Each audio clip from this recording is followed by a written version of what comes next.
하나님은 기도하는 자들의 동기를 먼저 살펴주시는 좋은 아버지이십니다.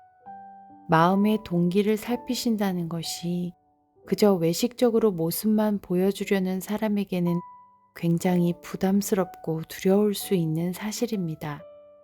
하지만 마음을 다 말로 표현도 못하고 다만 애타는 마음, 하나님이 아니면 안 된다는 간절함으로 하나님만 부르는 사람에게는 큰 위로와 소망이 되는 사실입니다. 오늘 이 기도의 시간을 통해 마음을 살펴주시는 하나님께 한 발자국 성큼 다가서게 되기를 소망합니다.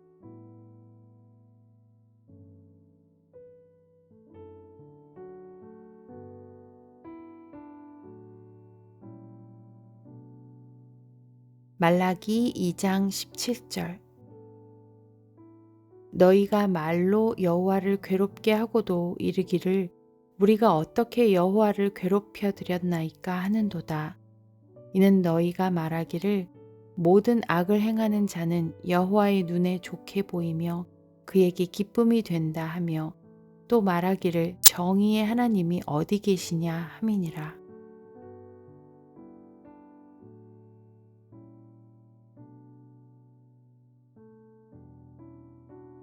얼마 전 월드컵 축구 경기가 있었지요. 아마 전 세계에 흩어져 있는 한인들이 한마음으로 축구 중계를 보며 한국 팀을 응원하지 않았을까 싶습니다. 그런데 재미있는 건 한국 팀의 경기를 보면서도 한쪽으로는 일본이 어떻게 되었나 예의주시하는 분들이 많았다는 겁니다. 같은 경기에서 만나지는 않아도 일본보다는 한국이 잘했으면 좋겠다는 소망이 한국인이라면 대부분 갖고 있지 않나 생각됩니다. 역사가 흘러도 씻겨지지 않은 응어리가 여전한 것 같습니다. 비슷하게 오늘 본문의 말라기 선지자의 예언을 듣고 있는 이스라엘 백성들의 마음속에도 무자비한 바벨론이 승승장구하여 절대 강자로 서고 이스라엘은 비굴하고 비참한 모습으로 포로와 유배의 삶을 살 수밖에 없었던 과거에 대한 쓴마음이 있었습니다. 그래서 말합니다. 악을 행하는 자는 여호와의 눈에 좋게 보이고 그분께 기쁨이 된다고. 정의의 하나님이 어디 계시냐고 말입니다. 악을 행하는 자를 심판하시는 분인 줄 알면서도 이스라엘을 지켜주시지 않은 배신감으로 인해 포로 생활을 마치고 돌아왔음에도 불구하고 하나님을 비꼬는 것 같은 말투입니다. 그들에게 형식적인 제사의 행위만 회복되었을 뿐 쓴 마음은 여전한 상태였습니다. 이런 상황에서 말라기 선지자는 그들의 생각을 바꾸어 주고 있습니다. 하나님의 정의를 물을 일이 아니라 우리의 삶을 깨끗하게 해야 함을 말입니다.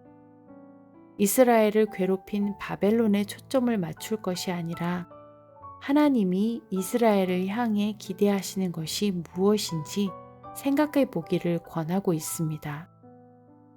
이스라엘 백성들은 하나님께 제사를 드리고 있기 때문에 저들보다 악하지 않다는 생각에 정작 자신의 죄에 대해 무감각해지고 일상적인 삶과 완전히 분리된 채 형식적인 제사에만 의존하고 있었던 것입니다.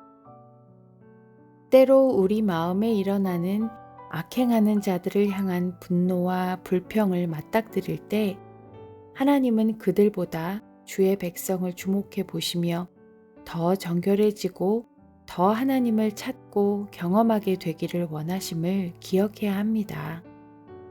함께 기도하기 원하는 것은 혹시나 우리 안에 있을 하나님을 향한 불평과 오해가 무엇인지 생각해 보며 하나님의 진짜 의도를 알고 그저 보여지는 모습이 아닌 전심을 하나님께 드릴 수 있게 해 주시도록, 그리고 하나님을 괴롭게 하는 우리의 말이나 생각들을 변화시켜 주시도록 기도하겠습니다.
지금은 한국의 그리스도인들을 위해 기도하겠습니다. 예전에 탈북자분의 간증을 통해 이런 이야기를 들은 적이 있습니다. 북한의 그리스도인들은 남한의 그리스도인들이 더 깨어있고 믿음의 순도가 흐려지지 않게 해주시도록 기도한다고 말입니다. 하나님이 허락하신 풍요와 안전이 안일해지는 도구가 되지 않도록 일상 속에서 빛으로 소금으로 존재할 수 있도록 한국에 있는 그리스도인들을 위해 함께 기도하겠습니다.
하나님, 한국에 일찌감치 복음의 씨앗이 뿌려지게 하시고 순전하고 충성된 기지를 통해 복음이 한국에서 흥왕하게 하신 하나님 감사드립니다. 한국의 성도들의 마음을 정결하게 하시고 이 세대의 물질주의와 타협하지 않고 하나님의 사랑이 막힘없이 흘러가게 하는 통로 되게 하옵소서. 지금은 성령께서 생각나게 하시는 대로 각 개인의 기도 제목을 가지고 하나님께 구하는 시간을 갖겠습니다. 우리가 일하는 일터를 위해 기도하고 우리가 중보해야 할 생각나는 사람들이 있다면 기도하겠습니다. 마음껏 하나님을 부르며 깊이 주님과 교제하는 시간을 갖겠습니다.